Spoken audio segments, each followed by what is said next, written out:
Why does the world of traditional Christianity have so much to say about the crucified, dead Christ, and little or nothing to say about the Jesus Christ of today? Jesus Christ, after all, is alive. Today on the Trumpet Daily, we discuss the Jesus Christ who lives to fight our battles. The Philadelphia Church of God presents the Trumpet Daily.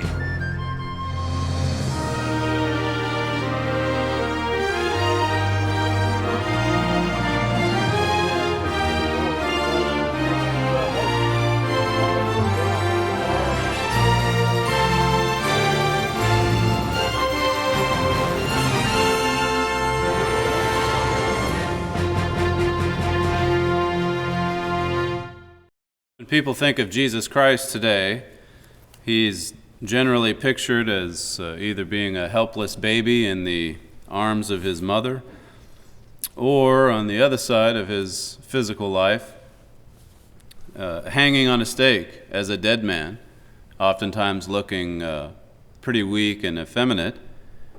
But people don't see Jesus Christ today as a living being. It has, after all, been nearly 2,000 years since he was crucified.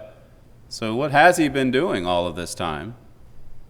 He was resurrected, people believe. But after that, it gets pretty hazy, the picture does. Hebrews chapter 4, to begin with.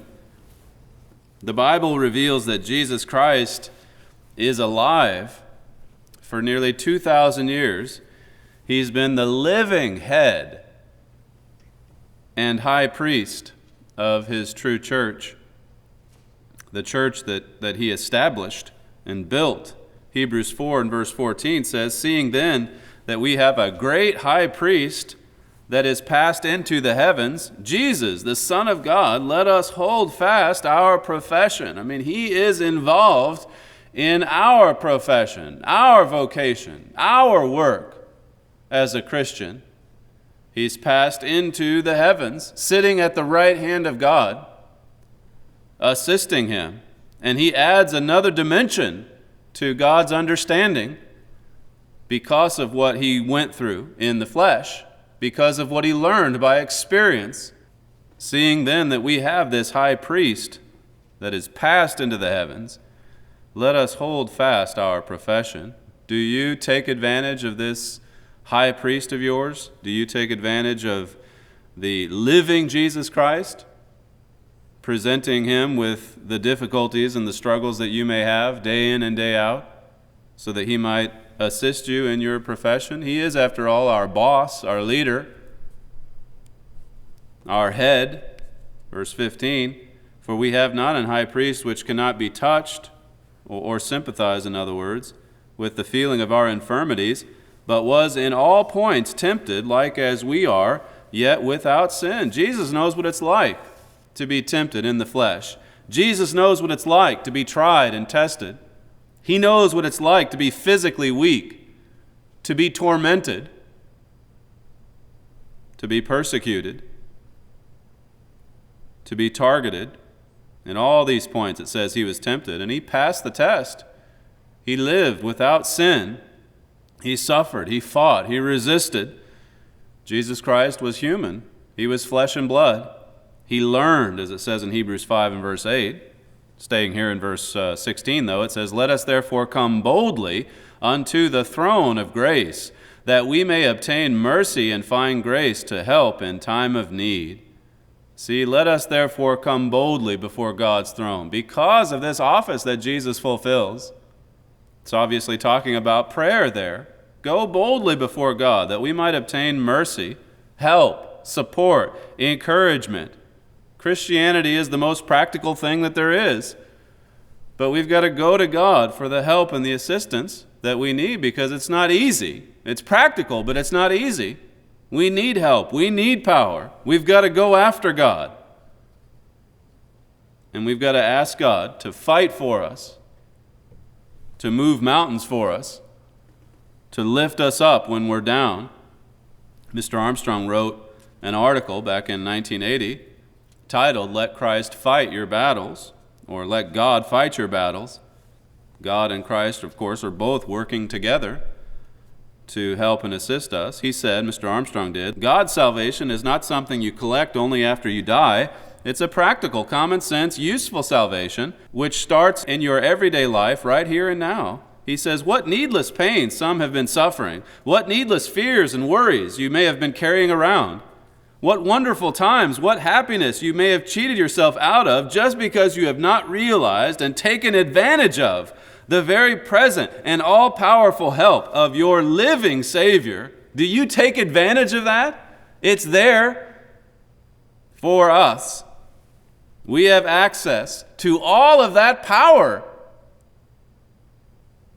And yet, what do we often do? The moment troubles come up, or the moment trials set in, well, in so many cases, we'll either run from the trouble or we'll try to meet the trouble with our own strength, our human strength, face the struggle or the test ourselves. 2 Timothy 4, 2 Timothy chapter 4, in that article, Let God Fight Your Battles, Mr. Armstrong pinpointed two main reasons that we often lose our battles, that we often lose our spiritual struggles. He said, for one, we've not fully known of this great divine source of power that we can call on at will. God is there. God is not far from us. We can call upon Him, even when there's no one else around. 2 Timothy 4 and verse 16, this is Paul, right near to the point of his execution. At my first answer, no man stood with me, but all men forsook me. I pray God that it may not be laid to their charge. Here was Paul about to be killed, and he was praying for those who were falling away from the truth. He saw the bigger picture here. He wasn't so much concerned about just extending his physical life for another day. He was concerned about these people's spiritual lives.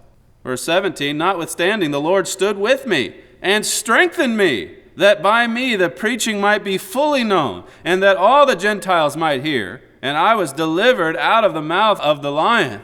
He wasn't delivered from this trial in the physical sense.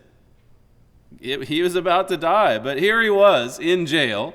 Here he was awaiting his execution, and he was thinking about all of the times that God delivered him. What an attitude. And even in that jail cell, he was still being strengthened by God. You can read the first part of chapter 4. It's one of the more inspiring chapters in the Bible. He saw beyond the here and now. He knew there was more to life than just living these days out in the flesh.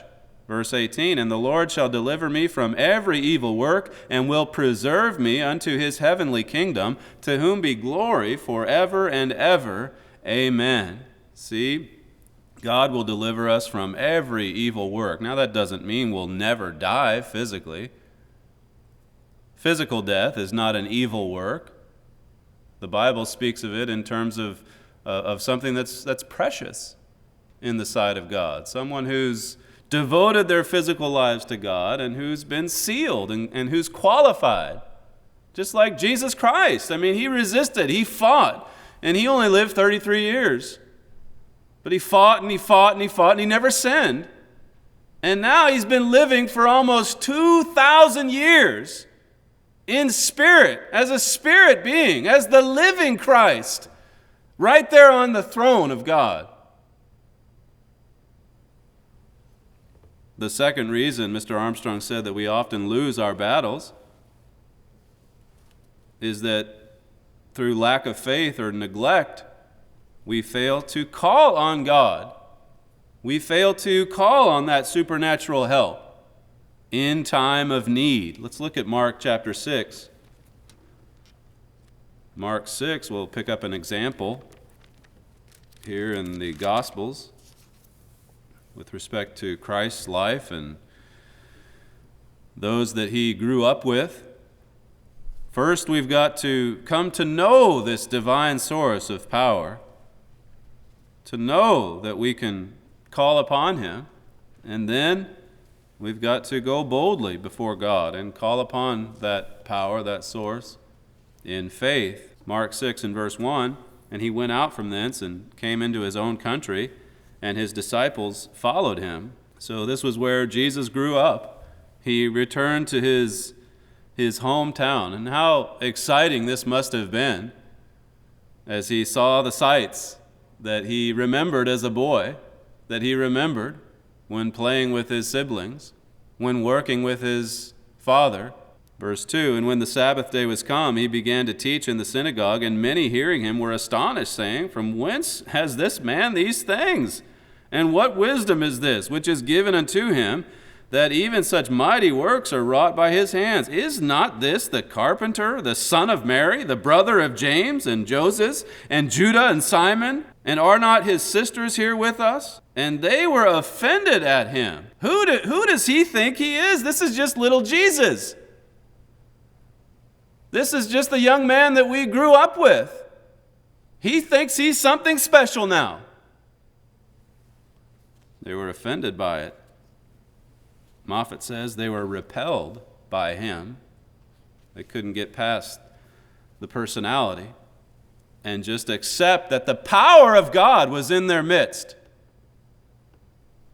that the power of God was in their presence. Verse 4, but Jesus said unto them, a prophet is not without honor, but in his own country and among his own kin and in his own house. And he could there do no mighty work, save that he laid his hands upon a few sick folk and healed them. You think about all the power and the might that he had as the Son of God, and yet it says he couldn't do a work in his hometown. Why? Why not? Verse 6, and he marveled because of their unbelief. And he went round about the villages teaching. See, he was astonished at their lack of faith. Jesus had the faith. Jesus had the discipline. Jesus had the relationship with God. But no one else in that city did. And so there could be no work. God's work couldn't be done there. What does that tell you about our role, about how we support and assist this great work that God is performing on earth? God can't work in an atmosphere of faithlessness, unbelief. We've got to build an atmosphere of faith in our individual lives, here on this campus, wherever you might live. We've got to live and walk by faith, or else God won't be able to work through us. Mr. Armstrong said in that article, but as of the moment I write, there is not one thing I have had to rely on God for and ask him for in prayer for myself and family, or the wonderful work of his, which he has committed to me, that has not been answered. Not one thing, he said. This was a man of faith. Read the autobiography of Mr. Armstrong's. He was a faithful man, and that's why God worked through him so powerfully. He was a man of God, a man of faith, and that's why God answered his prayers. That's why God moved him by the power of his Spirit. That's why God strengthened him. Look at 2 Corinthians 13 and verse 3. Paul writes, since you seek a proof of Christ speaking in me, which to you is not weak, but is mighty in you. I mean, God is mighty in you, Paul was telling the brethren at Corinth. God can perform mighty works through us if we'll believe. Not some shallow belief like you hear so much of today. Just believe on Christ. Many people believed on Christ. But Jesus chided them. He corrected them. He scolded them and said, why don't you believe me? Why won't you do the things I say?